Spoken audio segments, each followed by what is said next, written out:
This is a video of a close-up look and overview of Amiri Baraka, formerly known Leroy Jones's life as an influential writer and poet.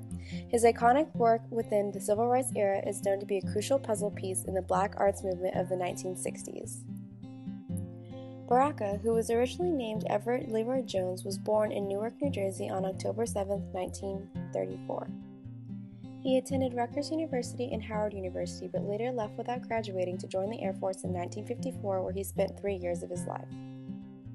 Baraka, who was dishonorably discharged for his violation of his oath while on duty, later returned to New York City to attend Columbia University and the New York School for Social Research, only to yet again leave without obtaining a degree.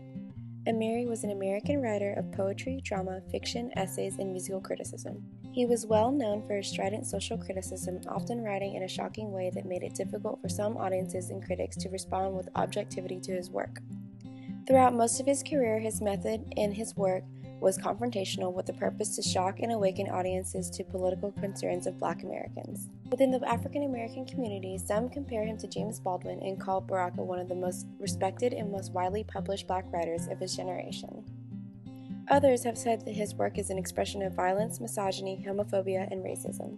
Baraka's own political stance changed several times, thus dividing his work into periods. As a member of the avant-garde during the 1950s, Baraka, who at the time was writing as Leroy Jones, in the 60s he moved to Harlem and became a Black nationalist. In the 70s he was involved in Third World libertarian movements and identified as a Marxist. More recently, Baraka was accused of an anti-Semitism for his poem Somebody Blew Up America, written in response to the September 11 attacks. Baraka believed that poetry was a process of discovery rather than an exercise in fulfilling traditional expectations. Like other projectivist poets, he believed that a poem's form should follow the shape determined by the poet's own breadth and intensity of the feeling. In 1958, Baraka founded Eugen Magazine and Totem Press, important forums for new pieces from up-and-coming artists of that era. Totem Press was responsible for publishing other beat icons such as Jack Kerouac and Allen Ginsberg. He was later married to his co-editor Hetty Cohen from 1960 to 1965. 2 daughters resulted in the marriage between him and Hetty Cohen, yet a third daughter was a result of an affair between Diana DePrima and co-editor of one of his plays at the time. Baraka's first published collection of poems appeared in 1961, which was prefaced to a 20-volume suicide note. M. L. Rosenthal wrote that these poems show Baraka's natural gift for a quick, vivid imaginary, and spontaneous humor. His writing took a huge turn from the beat poetry movement when returning from Cuba in 1959. In Cuba, he met writers and artists from third world countries whose political concerns included the fight against poverty, famine, and oppressive governments. Jaime Shelley, a Mexican poet who said towards Baraka, "In that ugliness you live in, you want to cultivate your soul? Well, we've got millions of starving people to feed, and that moves me enough to make a poem of it." Soon after his return from Cuba, he began to identify himself with third world poets and started putting out work with deeper political messages behind them. In 1964, Baraka wrote and produced Dutchman, a play involving a white woman and black man who expressed their murderous characteristics. This was the start of his expression of a disappointment in white America and his want to be separate from it. Baraka then moved from Greenwich Village to Harlem, New York, and started the Black Arts Repertory School of Theater. There, Baraka always emphasized that black artists should follow black standards of beauty and not white standards. In 1966, Baraka stated in one of his essays, Home, Social Essays, that the role of black artists is to aid in the destruction of America as he knows it. In addition to his poems, novels, and politically charged essays, Baraka is a noted writer of musical criticism. In 1963, Baraka wrote Blues People, Negro Music in White America. It traced black music from slavery to contemporary jazz. Fighting indigenous black art forms was important to Baraka in the 60s, as he was searching for a more authentic voice for his own poetry.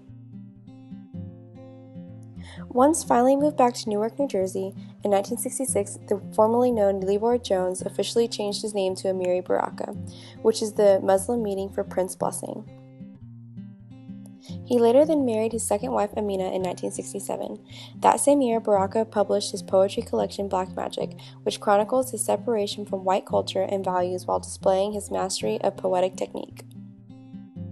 Arnold Ramsad wrote in the American Book Review, that more than any other Black poet, Baraka taught young Black poets of the generation past how to respond poetically to their lived experience rather than to depend on artists as embalmed reputations and outmoded rhetorical strategies derived from a culture often substantially different from their own.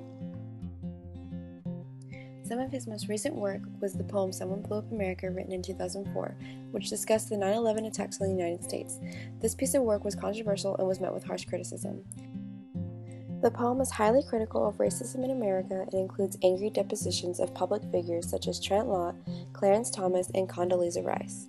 It also contains lines claiming Israel's involvement in the World Trade Center attacks. Who knew the World Trade Center was going to get bombed?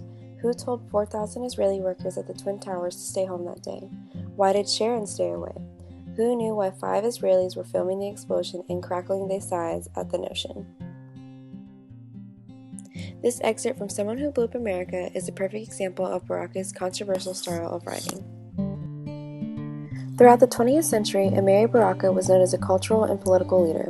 His influence on young writers has been significant and widespread, and as a leader of the Black arts movement of the 1960s, Baraka did much to define and support Black literature's mission.